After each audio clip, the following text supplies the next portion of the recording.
በዋናው ብሔራዊ ቡድን ማናየውን ነገር በእነዚህ በ17 ዓመት በታች ብሔራዊ ቡድን ላይ ተመልክተናል። ብዙ ጊዜ በዚህ በ17 ዓመት በ16 እኔ ባለፉት 30 ዓመታት የኢትዮጵያን ስከታተል ከታች ጥሩ ነን። ወደ ዓለም ዋንጫ ማለፉ እንደ ውጤት ብቻም ሳይሆን እንደ ሀገር ለወደፊት እግር ኳስ ራሱ ያለው ትልቅ ጠቀሜታ የሚናቅ አይደለም። አሁንም ወደ ዋና ቡድን ሲሄዱ የሚመክኑት ባለን የእግር ኳስ መዋቅር ነው እንጂ በልጆቹ ችግር እንዳልሆነ ፔጅ ስፖርት ከ17 ዓመት በታች ብሔራዊ ቡድናችን ለአፍሪካ ዋንጫ ላይ የቱኒዚያቸውን ገጥሞ ድል አድርጓል። ይህም ማለት ደግሞ አንድ ተጨማሪ እርምጃ ወደ ዓለም ዋንጫው ቀርቧል ማለት ነው። የኢትዮጵያ ብሔራዊ ቡድን ኦሬዲ ምድቡን በ4 ነጥብ ጨርሷል የኢትዮጵያ ብሔራዊ ቡድን። ስለዚህ ምርጥ ሶስተኛ ይሆንና ከሌላ አንድ ተጋጣሚውን የሚያውቅ ይሆናል። ከዛ ጋር በመሆን እንግዲህ ወደ ዓለም ዋንጫ የሚያደርገውን የመጨረሻ ፍልሚያ ወይም ወደ ዓለም ዋንጫው ጉዞ የሚያደርገውን የመጨረሻ ፍልሚያ የሚያደርግ ይሆናል። የኢትዮጵያ ከ17 ዓመት በታች ብሔራዊ ቡድን በነገራችን ላይ ወደ ዓለም ዋንጫ ማለፉ እንደ ውጤት ብቻም ሳይሆን እንደ ሀገር ለወደፊት እግር ኳስ ራሱ ያለው ትልቅ ጠቀሜታ የሚናቅ አይደለም። ምክንያቱም በጣም ጠንካራ ተጫዋቾች እንደነ ዳዊትን የመሳሰሉ በጣም ጠንካራ ተጫዋቾች አሉ።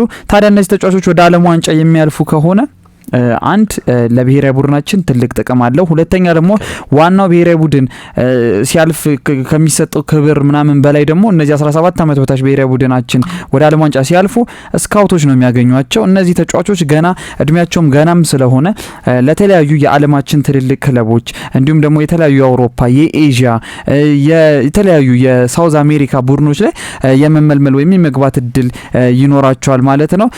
ስለዚህ የ17 ዓመት በታች ብሔራዊ ቡድናችን አሁን ወደ ዓለም ዋንጫ የሚያልፍ ከሆነ በጣም ትልቅ እድል ነው ለኢትዮጵያ ይዞ የሚመጣው። ለወደፊቱም እግር ኳስ በጣም ትልቅ የሚባል መነቃቃት ይሆናል ብዬ አስባለሁ። እነዚህ ተጫዋቾች በፕሮፌሽናል ደረጃ በዓለም አቀፍ ደረጃ የሚጫወቱ ከሆነ ቀጣይ ዓመታትን ረጅም ዓመታትን የኢትዮጵያን ብሔራዊ ቡድን ነው የሚያገለግሉትና የኢትዮጵያ ብሔራዊ ቡድን ከ17 ዓመት በታች ብሔራዊ ቡድናችን መልካም እድል እንመኛለን። የትናንትናው ድል ግን እጅግ በጣም ደስ ይላል። ኢትዮጵያ ከ17 ዓመታች ብሔራዊ ቡድን ያመጣው አስደናቂ ውጤት በብዙ የአፍሪካ ሚዲያዎች እየተወራለት ይገኛል። እንግዲህ ይህ ከ17 ዓመታች ብሔራዊ ቡድን ከኢጅፕት ጋራ አቻ 0-0 ሲወጣ በሞሮኮ መጨረሻ ደቂቃዎች የደረሰበት ሽንፈት 2-1 ነው። ይሄ ጨዋታም በርካታ የአፍሪካ ሚዲያዎች ያደነቁት ነው። 2-1 ኢትዮጵያ ቡድን ቢሸነፍም ጥሩ አቋም ያሳየበት ነበረ። እንግዲህ ከቱኒዚያ ጋር ትናንት በነበረው ወሳኝ ግጥሚያ እኔ እዚህ የቀጥታ ስርጭቱን የእንግሊዝ ፕሪሚየር ሊግ ቀጥታ ስርጭት እያስኬድንም በነበረ ጊዜ ቦርንማውዝና የሲቲን ጨዋታ ጎን ለጎን በሞባይል እያየሁት ነበረ። እጅግ በተደጋጋሚ ወደ ግብ ይደርሱ ነበረ። የአጨራረስ ችግር ብቻ ነበር የነበረው። በመጨረሻ ሰዓት እንግዲህ ባለቀ ሰዓት ተስፋ ሳይቆርጡ እነዚህ ወጣቶች ባደረጉት ግብ ቱኒዚያን 1-0 በማሸነፋቸው እንግዲህ ለቀጣይ ሶስተኛ ደረጃን በመያዛቸው ቀጣይ ምናልባት የግብጽ ብሔራዊን 4 ወይ 5 ምናምን አግብቶ ቢሆን ኖሮ ደግሞ ሁለተኛ መሆን ያልፉ ነበር። አሁን በግብ ክፍያ ነው የተመለጡትና በቀጥታም ሊያልፉ የሚችሉበት ሁኔታ ነበር። አሁን ግን በኖክአውት 90 ደቂቃ ጨዋታ እንግዲህ ይደረግና እሱ ላይ እንግዲህ አናንያ ብዙ ጊዜ የምንወድቀው እንደዚህ አይነት የመጨረሻ ጨዋታዎች ላይ ሰፖርት ይፈልጋል። እግር ኳስ አሁን ባርሰናል አይተነዋል አይደለም?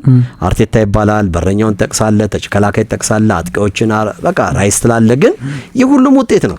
ኢቭን እዛ ቢሮ ውስጥ ያሉ የማኔጅመንት እና የኒውትሪሽን የሳይኮሎጂ መመራኖች ጭምር ተደምሮ ውጤት ነው።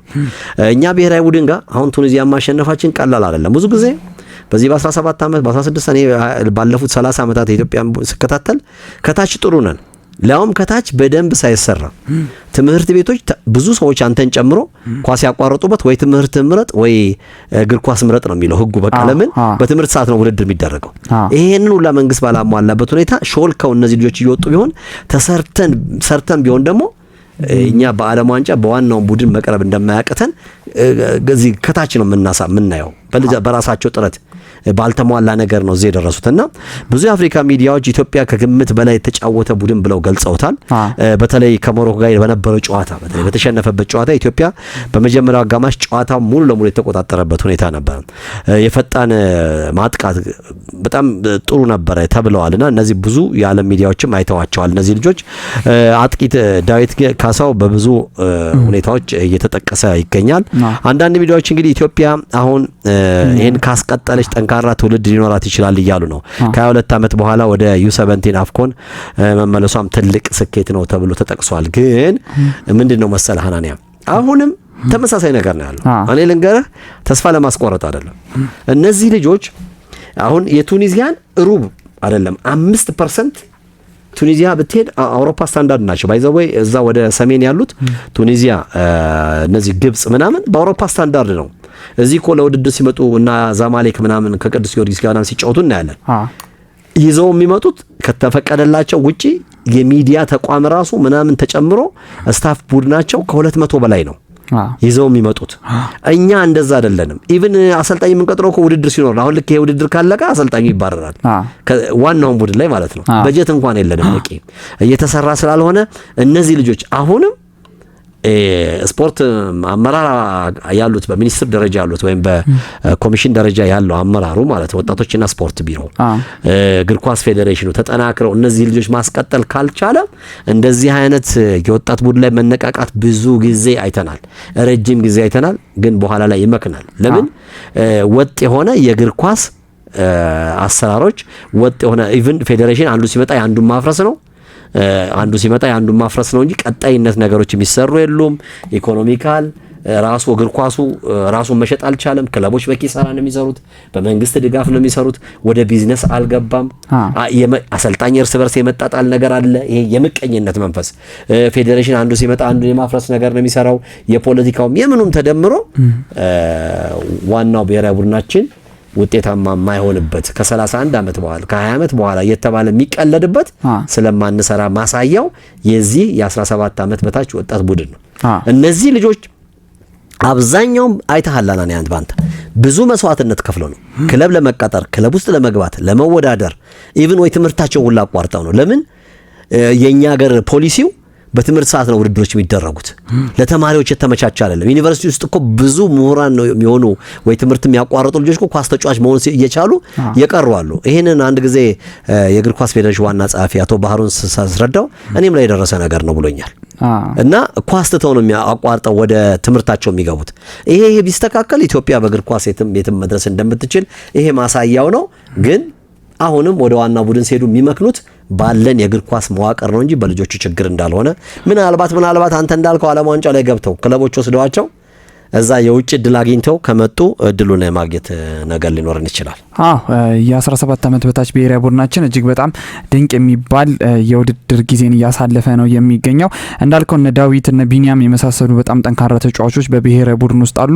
ሁሉም ማለት ይቻላል ከእግር ኳስ ችሎታ በላይም ደግሞ ዋናው ነገር ብሔራዊ ቡድን ላይ በነገራችን ላይ አሁን ዓለም ዋንጫ እየደረሰ ነውና ለሁሉም ብሔራዊ ቡድኖች አሁን ብሔራዊ ቡድን ላይ ሲሄዱ ኳስ ተጫዋቾች ብቃት መሆኑ ይቀርና ወኔ ሀገር ፍቅር ይሆናልና ያ ነገር ብዙ ጊዜ ኦሬዲ ደካማ ናቸው ብለን የምናስባቸው ብሔራዊ ቡድኖች ዓለም ዋንጫ ላይ እስከ መጨረሻው ሲጓዙ ተስተውሏል። በሀገር ፍቅር በወኔና ከ17 ዓመት በታች ብሔራዊ ቡድናችን ላይ ደግሞ ያየነው ወኔው ከዛ ባለፈ ኮንፊደንስ በራስ መተማመን ይሄ በዋናው ብሔራዊ ቡድን የማናየውን ነገር በእነዚህ በ17 ዓመት በታች ብሔራዊ ቡድን ላይ ተመልክተናል።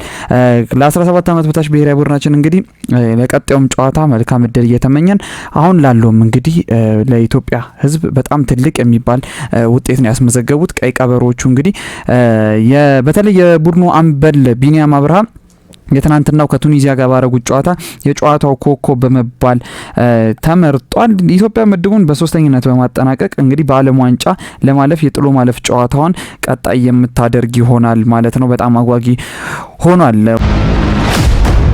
ፔጅ ስፖርት